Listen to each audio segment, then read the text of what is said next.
Bonsoir, je vous retrouve ce soir pour vous parler de ma dernière lecture que j'ai terminée justement ce soir, celle de Grisha, écrite par Leigh Bardugo et publiée chez l'édition Noyel, quelque chose du genre.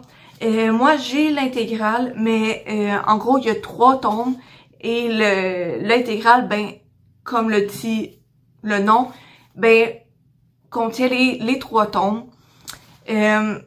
Au départ, je l'avais acheté purement pour la couverture. Elle est super belle, le dessin est super beau. J'ai retrouvé le dessin de la carte à l'intérieur parce que le dessin est super beau. Je l'ai quasiment, ça sera pas bien long. Regardez-moi ça, comment c'est beau. J'adore ça quand il y a des cartes dans les livres. C'est super beau. Puis avant de faire le résumé, j'ai une petite anecdote, si on peut dire, par rapport au livre. Comme vous pouvez le remarquer, le rebord est très cornu. Les pages, ils ont vraiment pris l'humidité, comme vous pouvez voir. Puis je sais pas si on voit bien, mais tout ici, c'est jaunâtre. Je vais vous expliquer pourquoi. C'est que il y a une journée que je faisais un gros shift au travail.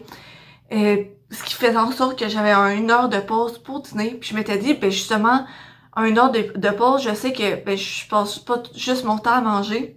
Je vais pouvoir avancer ma lecture. Fait que je me l'étais mis dans mon sac. Comme ça, le lendemain, j'ai juste à prendre mon sac et à partir. Mais justement, ce matin-là, il décide de pleuvoir. Et pas juste des petites gouttes. Non. Une grosse averse. Je dois partir rapidement, sinon je vais manquer mon autobus. J'ai pas le temps de mettre mon livre dans un sac Ziploc ou quelque chose pour le protéger. J'ai pas le temps. Je dois partir, comme je vous disais, pour prendre mon autobus.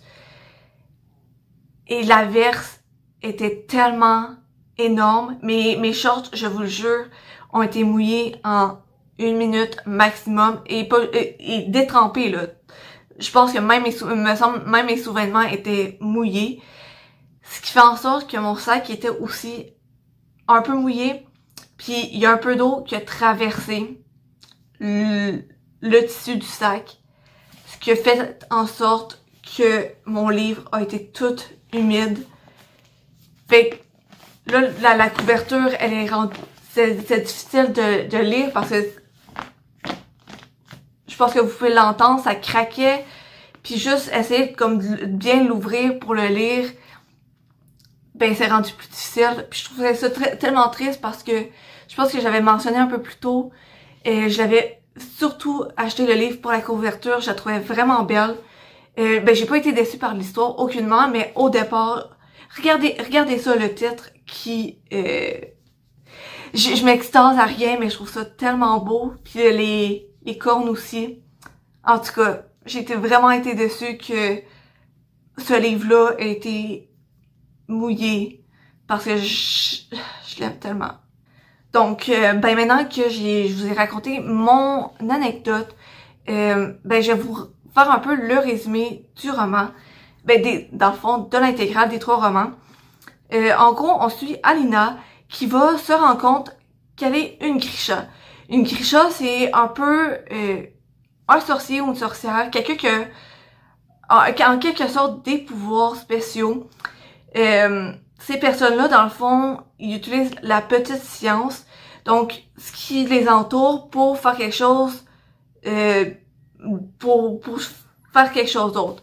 Donc, je vais vous donner l'exemple d'Alina qu'on suit dans l'histoire. Elle, c'est la seule invocatrice de lumière. Donc, elle, la lumière, c'est ça son pouvoir. Elle peut, entre autres, par exemple, faire réfléchir la lumière sur un miroir et décider de l'orientation que la lumière prend. Ce qui peut lui permettre, justement, par exemple, dans une bataille, de faire en sorte que les rayons aillent dans les yeux de ses ennemis, ce qui peut être vraiment pratique. Donc, il y a différents types de Grisha avec différents types de pouvoirs. Mais Alina, comme je le disais, elle est invocatrice de lumière et c'est la seule de toutes les Grisha à avoir ce pouvoir-là. Ce qui la rend très désirable pour le Darkling, qui est un peu le chef des Grisha. Donc, on suit un peu justement la quête de pouvoir du Darkling et la quête d'Alina à défaire justement ses plans à lui. Pour commencer, la première affaire que j'ai aimée, c'est vraiment les dessins. Je vous ai montré tantôt la couverture, mais pour vrai, les dessins, je le répète rapidement, la couverture puis la carte, wow! Puis pour vrai, j'ai vraiment adoré l'histoire. Je l'avais beaucoup vu passer sur Bookstagram, donc ça m'a fait un peu peur parce que souvent, ben quand on voit souvent des chroniques dessus, puis toutes les chroniques que je voyais c'était positif, mais j'avais fait peur qu'à force de me faire des attentes à ce que ça soit bon, ben finalement, ben c'est pas aussi bon que je m'attendais. Mais pour vrai, le roman a vraiment atteint ce que je pensais que ça allait être. C'est vraiment une belle histoire. Je trouve que l'univers de Grisha est vraiment bien recherché. Ben ça, justement, ben dans les Grisha, il y a différentes castes, si on peut dire, différents types de pouvoirs.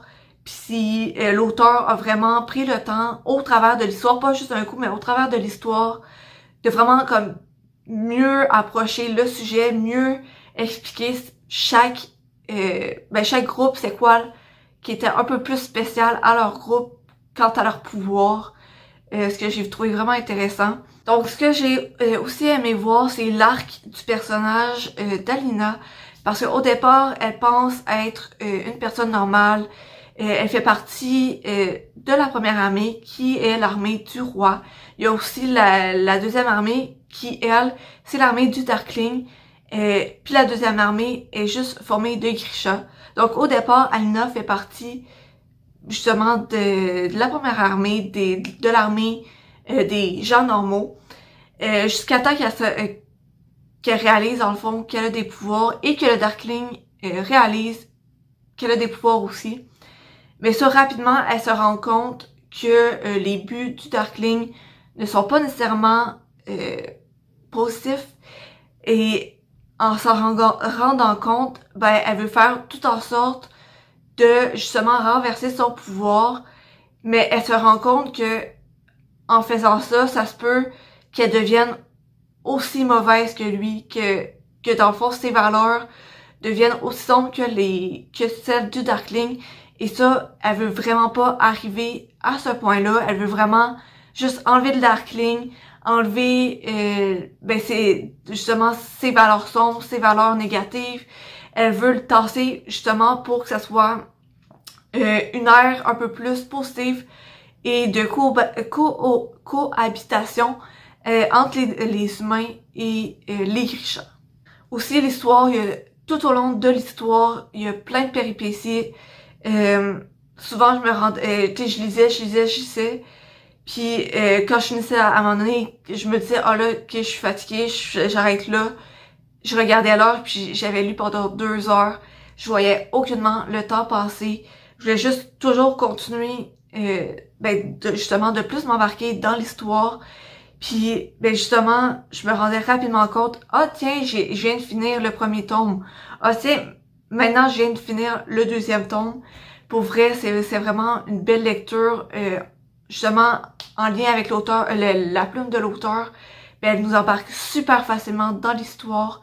Puis je voulais juste pas décrocher. Pour vrai, c'est vraiment un gros coup de cœur. Donc, je le répète là, mais gros coup de cœur. J'ai vraiment adoré l'histoire. Je trouve que les personnages sont super bien développés.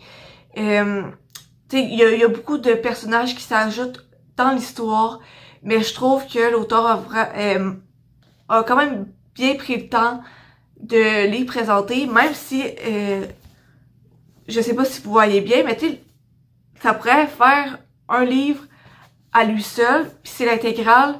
Donc, à l'intérieur, il y a 3 romans. Donc, elle est quand même elle a vraiment bien réalisé son roman, vu qu'elle a justement pu bien développer ses personnages et bien développer le monde des Grisha. Pour vrai, je vous le conseille très fortement. J'ai vraiment adoré. Je sais vraiment pas quoi dire de plus, mais je vous le conseille. Puis comme je disais un peu au départ, j'avais peur que ben justement le livre soit trop hypé, que mes attentes soient trop hautes. Pour vrai, j'ai vraiment bien aimé ma lecture. Je dirais pas que c'est ma lecture de l'année, mais clairement que ça va dans mon top 5. Pour vrai, c'est quand même une vraiment belle lecture. Donc, sur ce, je vais vous souhaiter une belle soirée, belle matinée aussi demain matin, et à la prochaine.